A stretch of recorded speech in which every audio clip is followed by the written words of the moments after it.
Tihar jail నుంచి కాసేపట్లో విడుదల కానున్నారు ఎమ్మెల్సీ కవిత. లిక్కర్ కేసులో కవితకు రిలీజ్ వారెంట్ ఇచ్చింది ట్రయల్ కోర్టు. కవిత భర్త బీఆర్ఎస్ ఎంపీ రవిచంద్ర అందించిన షూరిటీ బాండ్లను స్వీకరించి కవితకు విడుదల చేయాలని వారెంట్ ఇచ్చింది. కవిత విడుదలకు ప్రాసెస్ జరుగుతోంది. జైలు నుంచి విడుదలైన తర్వాత ఈ రాత్రికి ఢిల్లీలోనే ఉండనున్నారు కవిత, కేటీఆర్, హరీష్ రావు. రేపు సిబిఐ ఛార్జ్షీట్ పై రౌజ్ అవెన్యూ కోర్టులో విచారణ జరగనుంది. ఆ విచారణకు కవిత హాజరవుతారు. ఆ తర్వాత హైదరాబాద్ కి చేరుకుంటారు కవిత. ఢిల్లీ మద్యం కేసులో బీఆర్ఎస్ ఎమ్మెల్సీ కవితకు ఊరట దక్కింది.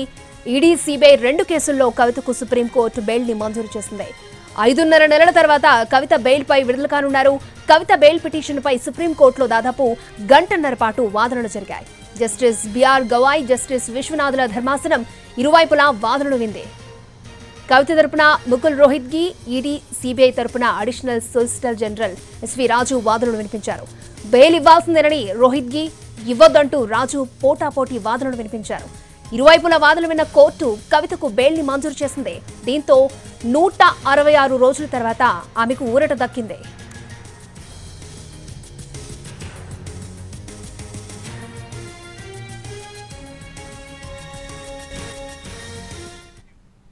తిహార్ జైలు నుంచి కాసేపట్లో విడుదల కానున్నారు ఎమ్మెల్సీ కవిత. లిక్కర్ కేసులో కవితకు రిలీజ్ వారెంట్ ఇచ్చింది ట్రయల్ కోర్టు. కవిత భర్త బీఆర్ఎస్ ఎంపీ రవిచంద్ర అందించిన షూరిటీ బాండ్లను స్వీకరించిన తర్వాత కవితకు విడుదల చేయాలంటూ వారెంట్ ఇచ్చింది. రైట్, ఇదే అంశానికి సంబంధించి లేటెస్ట్ అప్డేట్స్ మా ప్రతినిధి రాజు లైవ్ లో అందించడానికి సిద్ధంగా ఉన్నారు. రాజు.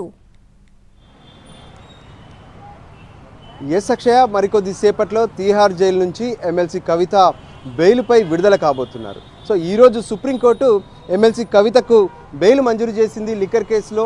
సో మనం చూడొచ్చు, ఏదైతే తిహార్ జైలు ముందున్నటువంటి పరిసర ప్రాంతాలను మొత్తం ఇప్పటికే బీఆర్ఎస్ పార్టీకి సంబంధించినటువంటి నేతలందరూ కూడా ఇక్కడికి చేరుకున్నారు. మనకు ఎదురుగా కనిపిస్తున్నటువంటి కేంద్రీయ కారాగార్ తిహాడ్ అని మనకు స్పష్టంగా కనిపిస్తుంది. సో ఇదే తిహార్ జైల్. సో తిహార్ జైల్లో అంటే ఏ విధంగానైతే మొత్తం 166 రోజుల పాటు కవిత జైల్లో ఉన్నారు. అంటే ఈడీ కస్టడీ 10 రోజులు, ఆ తర్వాత 3 రోజుల పాటు సిబిఐ కస్టడీ మినహా మిగతా మొత్తం రోజులు తిహార్ జైల్లోనే కవిత ఉన్నారు లిక్కర్ కేసులో జ్యుడిషియల్ రిమాండ్లో భాగంగా. సో కవితకు సంబంధించి ఈరోజు ఏ విధంగానైతే సుప్రీంకోర్టులో అటు బెయిల్ మంజూరు చేయడం, సో ఆ తర్వాత ఏదైతే ట్రయల్ కోర్టుగా ఉన్నటువంటి రౌజ్ అవెన్యూ కోర్టులో ఈ కేసుకు సంబంధించినటువంటి వ్యవహారానికి సంబంధించి మొత్తం కూడా విచారణ జరుగుతుంది ట్రయల్ కోర్టే. So trial court release warrant కూడా జారీ చేసింది. రిలీజ్ వారెంట్ జారీ చేయాలంటే ముందుగా ఇద్దరు షూరిటీ సంతకాలు పెట్టడంతో పాటు ఏదైతే ఒక్కొక్క కేసులో అంటే ఈడీ కేసు ఉంది, సిబిఐ కేసు ఉంది, ఈ 2 కేసుల్లో వేరువేరుగా 10 లక్షల రూపాయల బాండ్స్ను కూడా ఏదైతే బెయిల్ బాండ్స్ను సమర్పించాల్సి ఉంటుంది. అదంతా పూర్తయింది. సో ఫైనల్గా special court judge Kaveri Baweja Kavitha release వారెంట్ను అందజేశారు కవిత భర్తకు. దాంతోపాటు తిహార్ జైలు అధికారులకు కూడా అది మెయిల్ రూపంలో వచ్చినట్టుగా తెలుస్తుంది.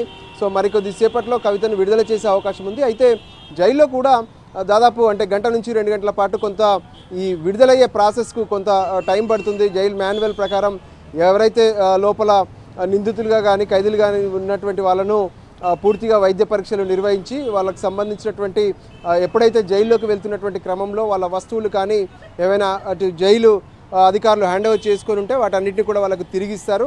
సో ఫైనల్గా కవిత మరికొద్ది సేపట్లో బయటికి రాబోతున్నారు. సో ఢిల్లీ లిక్కర్ కేసుకు సంబంధించి ఈరోజు సుప్రీంకోర్టులో సంచలన తీర్పు ఇచ్చారని చెప్పుకోవచ్చు. ముందుగా ట్రయల్ కోర్టు, ఆ తర్వాత ఢిల్లీ హైకోర్టు, ఈ 2 కోర్టులు కూడా కవితకు బెయిల్ ఇచ్చేందుకు నిరాకరించాయి.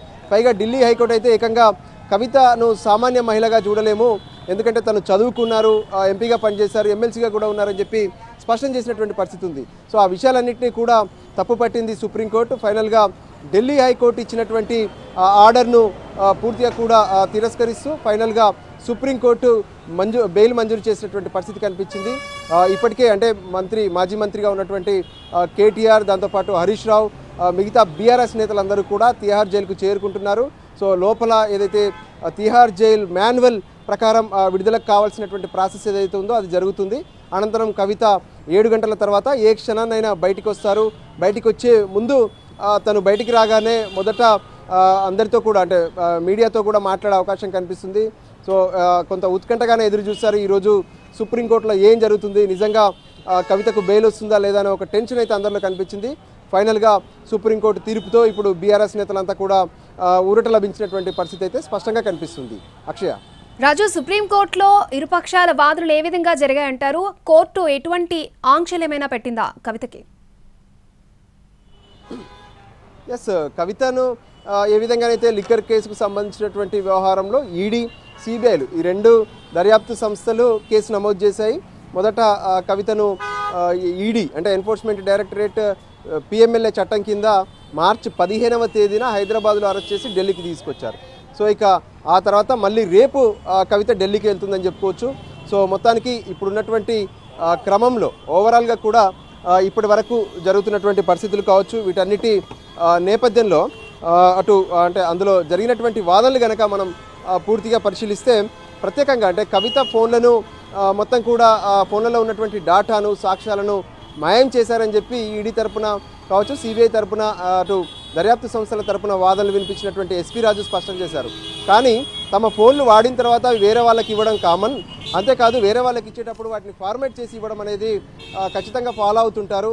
అలా ప్రతి ఒక్కరూ కూడా తమ ఫోన్లను మారుస్తున్నటువంటి క్రమంలో చేస్తూ ఉంటారనే విషయాన్ని కూడా స్పష్టం చేసినటువంటి పరిస్థితి కనిపిస్తుంది. ఇక దాంతోపాటు ప్రత్యేకంగా చూస్తే ఏదైతే ఇప్పటి వరకు ఈ కేసుకు సంబంధించినటువంటి వ్యవహారంలో సౌత్ గ్రూప్ ఒక 100 కోట్ల రూపాయలను ఆమ్ ఆద్మీ పార్టీకి చేరవేసింది. సో ఆ 100 కోట్ల రూపాయల ద్వారా ఆమ్ ఆద్మీ పార్టీ గోవా ఎన్నికల్లో ఖర్చు పెట్టారనేటువంటి అంశం కూడా ఉంది. సో సౌత్ గ్రూప్ 100 కోట్లు అంటున్నారు కానీ ఆ 100 కోట్ల రూపాయలను ఎక్కడ కూడా రికవరీ చేయలేదు, ఇదంతా కూడా కావాలనే కేసు పెట్టారని చెప్పి ముకుల్ రోహిత్గి ప్రత్యేకంగా కవిత తరపున వాదనలు వినిపించారు. ఇంకా దాంతోపాటు ఏదైతే ఈ కేసుకు సంబంధించినటువంటి వ్యవహారంలో మాగుంట శ్రీనివాసులు, ఆయన కుమారుడు మాగుంట రాఘవరెడ్డి ఇచ్చినటువంటి స్టేట్మెంట్స్ కూడా కవితకు వ్యతిరేకంగా ఉన్నాయి. ఇతర సాక్షులుగా అంటే ఎవరైతే తమ స్టేట్మెంట్స్ ఇచ్చారో వాళ్ళందరూ కూడా కవిత పేరు చెప్పారని చెప్పారు.